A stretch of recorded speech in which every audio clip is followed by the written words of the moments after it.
relationships. Who doesn't love relationships? It's a way we fellowship as humans, we connect with people, but how can we regularly maintain a healthy relationship? That's why we must intentionally check in on our relationships. My name is Effie, and this channel is all about spirituality, life, and business. If you're new here, I want to say welcome. Thank you for stopping by.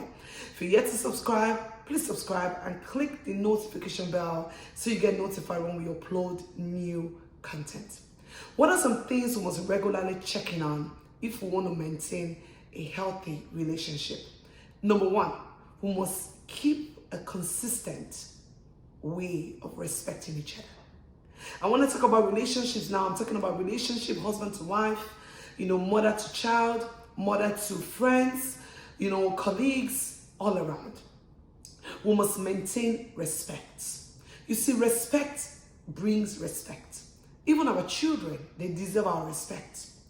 If we want our relationship to be healthy and free of anger, outbursts, quarrels, assumptions, we should learn to respect each other. We must learn to respect our feelings. We must learn to respect our space. We must maintain respect across the board. Number two, we must be kind to each other. You see, sometimes people say, you know what, she did this to me, I'm going to do it back to her. Guess what? When we do that, guess who kind of loses in that conversation? Us. There is a golden rule. Do unto others as you want them to do unto you. Which means when someone treats you bad and you choose to treat them bad, or you become mean because they treated you bad, and you begin to treat other people bad, guess what? It comes back. So at the end of the day, we do ourselves a disservice when we change because of people's behavior. Because then God is going to be like, okay, yeah, I know she did bad to you, but why will her behavior create a different you? That's why we must maintain kindness regardless of the situation, because it's for our own good. When we are kind for ourselves. When we remain kind for ourselves. Number two, with kindness comes loyalty. The Bible says when you are kind and loyal, you find favor before God and men. You see, when we engage with humans, when we engage with human beings, men, women, children, boy, girl, old, young, okay? We do it for, it's a way we communicate in this realm that we're in right now. And when we are kind and we are loyal, we find favor in the sight of God, and God causes us to find favor in the sight of men. And when I'm talking about loyalty now, not only when the going is not good, but even when the going is good. We must be comfortable with each other's success. I've seen cases when people are very comfortable when the person is down. They're loyal, they're there. Oh, don't worry, everything will be okay. Don't worry, they're motivated. But once the person begins to rise, then there is a problem. Why? We must maintain a steady flow of loyalty. In good times, in bad times, we must remain loyal. This takes me to number three. We have to be transparent. If we want our relationships to be healthy, we need to know each other for who we are. Yes, I know we try to be mature. I understand that. We try to, make excuses for each other, which is great. But there are times we need to express ourselves. I don't feel good with what you did. Okay? And when the person apologizes, that's it. Okay? We must be transparent. People must know us for who we are.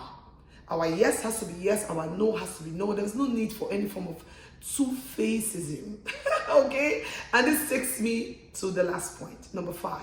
We should avoid every form of deception. Okay? Deception can be seen. So if we are deceiving people, no, we are actually deceiving ourselves. Because it's obvious. The Bible says, by their fruits you shall know them.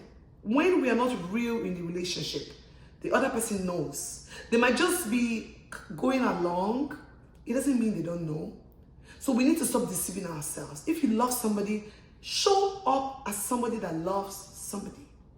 If you do not feel comfortable in that relationship, instead of you to remain there and deceiving yourself and deceiving the other person, is good you step aside. If you feel you can't deal with it anymore, then it's better you step aside. That way, there is no form of deception. That way, you can even help the other person become better. And you also help yourself in the process. You see, we are not ignorant of the devices of the crafty. We're not ignorant of craftiness in relationships. But you know, there is a standard, especially for a woman who believes in God. There is a standard. There is a way we show up in our relationships that is different from every other person. We make excuses for each other, but most importantly, we need to regularly check in on our relationships. Because you don't want to say you have somebody when really that person isn't there, because we never were truly there for that person. So we need to show kindness, be loyal, be transparent, and maintain a healthy dose of respect continually. Having said all of that, there are many ways we can check in on our relationships. These are just a few of them, just for the sake of this video. And if you enjoyed this conversation today, I would like to know how you are building your relationships too. Please leave comments, ask questions, and let's talk, let's communicate. If you're yet to subscribe, please subscribe and click the notification bell so you get notified when we upload new content. Till I speak to you again, girl, remain exceptional.